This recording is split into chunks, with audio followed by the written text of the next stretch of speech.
bukan hanya dugaan palsunya ijazah itu, tapi gelombang pembelaan yang muncul dari berbagai tokoh berpengaruh, termasuk dari organisasi dan akademisi yang selama ini dikenal keras terhadap pemalsuan dokumen negara. Semua membela Mulyono seakan ada perintah dari kekuatan yang lebih besar. Di tengah badai opini itu, muncullah Yuda Ramadan, seorang jurnalis muda dari Bandung. Ia dikenal sebagai penulis artikel politik yang jujur, tajam, dan tak kenal kompromi. Ketika banyak rekan seprofesinya memilih diam atau bermain aman, Yuda justru menulis sebuah opini berjudul, "Kita butuh kebenaran, bukan kepalsuan berbaju nasionalisme." Tulisan itu meledak dan viral dalam waktu kurang dari 2 jam. Tapi dampaknya tak main-main. Email Yuda diserang. Nomor pribadinya disebar. Bahkan, kantornya mendapat surat peringatan dari pihak tak dikenal. Namun Yuda tak bergeming. Ia justru semakin penasaran, kenapa begitu banyak orang penting melindungi Mulyono. Saat ia menyelidiki latar belakang akademik Mulyono, sebuah nama mengejutkan muncul dalam arsip lama Fakultas Hukum tempat Mulyono mengaku kuliah. Dr. Parman Lesmana, mantan dosen yang pernah diskors karena terlibat dalam penyebaran ideologi komunis pasca reformasi. Nama itu menghilang bertahun-tahun, namun kini, dalam dokumen digital yang berhasil dipulihkan oleh teman hackernya, Yuda melihat log aktivitas email doktor. Parman masih aktif, bahkan digunakan untuk mengirimkan puluhan surat dukungan atas legalitas ijazah Mulyono ke berbagai lembaga negara. Dan yang membuat jantung Yuda berdegup cepat, di salah satu email itu tertulis, "Agenda harus lanjut, Mulyono adalah simbol. Kita hanya butuh legalitas palsu agar dia sah menjadi wajah baru di atas panggung. Bangkitkan jaringan lama." Yuda menggulir layar laptopnya dengan tangan bergetar. Ia tahu, ini bukan lagi tentang ijazah. Ini tentang sejarah kelam yang coba disusupkan kembali lewat sosok populis. Di dalam file itu, tak hanya ada bukti dukungan terhadap ijazah Mulyono, tapi juga sejumlah percakapan tersandi yang menyebut nama-nama tokoh senior yang pernah aktif dalam organisasi kiri sebelum tahun 1965. Namun nama-nama itu bukan sembarang nama.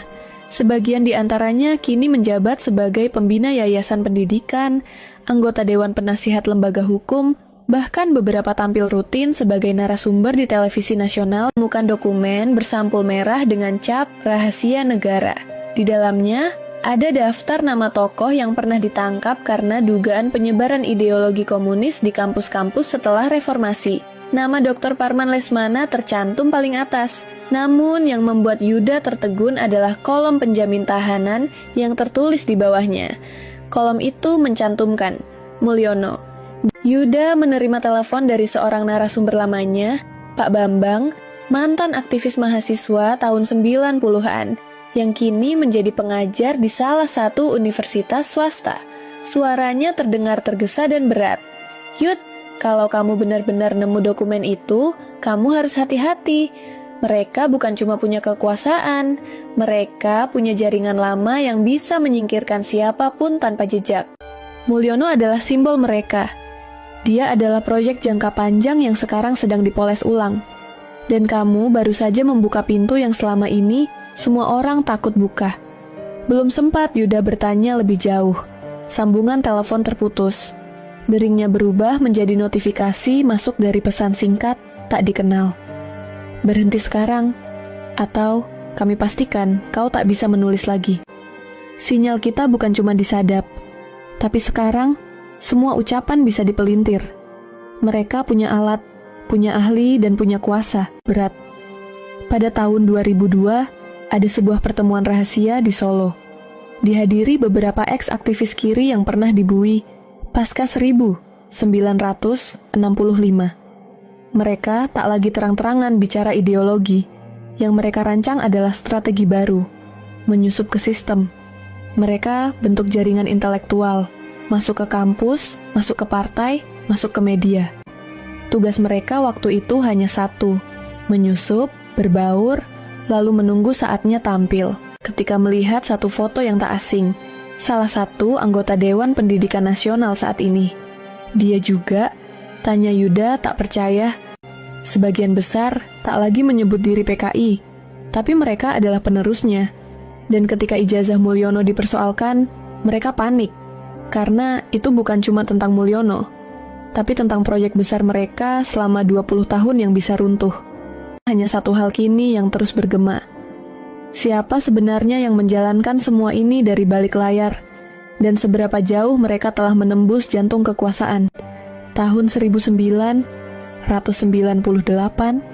ketika semua berteriak reformasi, mereka datang menawarkan arah baru.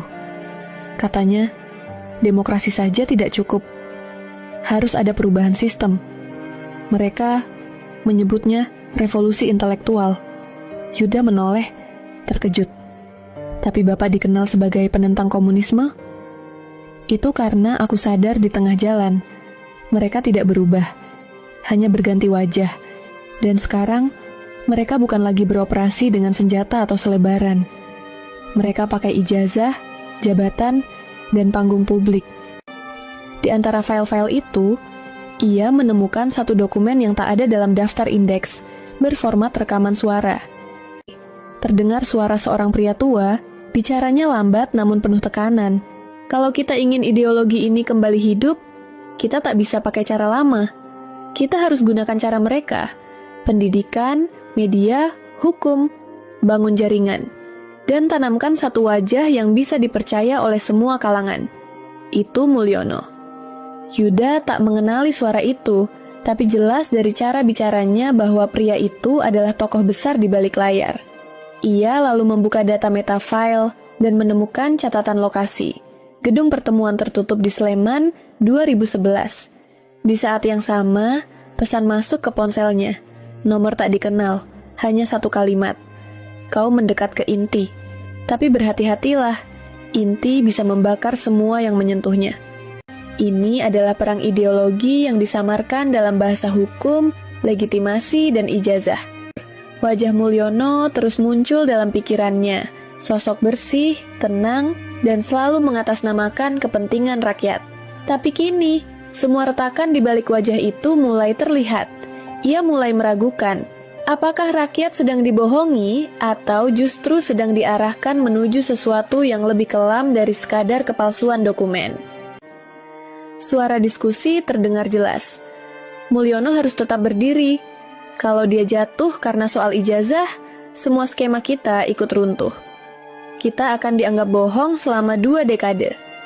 Percaya saja, rakyat mudah dikendalikan kalau tokoh panutannya tak terguncang. Dan kalau publik terlalu kritis, tanya seorang pria, kita pecah isu. Alihkan ke konflik agama, ekonomi, atau politik luar negeri. Semua sudah kita siapkan. Ini bukan hanya konspirasi soal ijazah, ini adalah operasi sistematis untuk menjaga eksistensi paham lama yang menyusup lewat wajah baru. Berisi rencana propaganda, daftar tokoh media, dan jadwal penggiringan opini publik. Di halaman pertama, tertulis besar-besar. Proyek rakyat terpimpin. Tahap ketiga, tahun implementasi 2025. Narasi pemersatu bangsa melalui figur tunggal.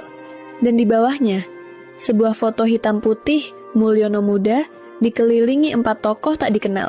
Salah satunya mengenakan pin berbentuk bintang 5 berwarna merah. Di balik semua propaganda, ternyata ada satu wajah yang mengarahkan semuanya. Tokoh tanpa nama yang belum terungkap di permukaan.